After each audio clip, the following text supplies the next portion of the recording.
नमस्कार मित्रांनो, मी सावित्रीबाई ज्योतिराव फुले या लोकप्रिय मालिकेच्या प्रेक्षकांसाठी मोठी वाईट बातमी समोर आली आहे। कारण या मालिकेतील सावित्रीची भूमिका साकारणारी प्रभू राणी प्रभुवलकर हिने निरोप घेतला आहे। तर चला जाणून घेऊया काय आहे सविस्तर माहिती। मधु राणी आता ही मालिका सोडली आहे। ती आता या मालिकेमध्ये दिसणार नाहीये। तिच्या जागी शमा देशपांडे ही अभिनेत्री आता सावित्रीबाईची भूमिका साकारणार आहे। मधु राणीने साकारलेली भूमिका प्रेक्षकांना प्रचंड आवडली। हिच्यामुळे मालिकेचा TRP वाढत होता। आता ही मालिका कळताच प्रेक्षकांना मोठा धक्का बसला आहे।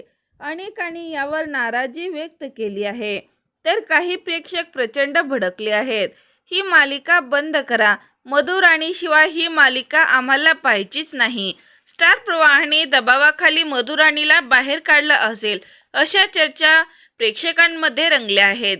तर मित्रांनो, येत्या 20 जून पासून मराठी वारसा या यूट्यूब चॅनलवर मी सावित्रीबाई ज्योतिराव फुले ही मालिका नव्या पर्वासह प्रेक्षकांच्या भेटीला येणार आहे। ही मालिका दर बुधवारी आणि शनिवारी संध्याकाळी 6:30 वाजता प्रसारित केली जाईल। त्यामुळे मालिकेच्या चाहत्यांना पुन्हा एकदा सावित्रीबाईचा प्रेरणादायी प्रवास अनुभवायला मिळणार आहे। तर मित्रांनो, ही मालिका पाहताय का? आणि या मालिकेबाबत तुमची काय प्रतिक्रिया आहे कमेंटद्वारे नक्की कळवा। मनोरंजन विश्वातील चालू घडामोडी जाणून घेण्यासाठी लाईक करा, सबस्क्राईब करा, शेअर करा। तोपर्यंत धन्यवाद।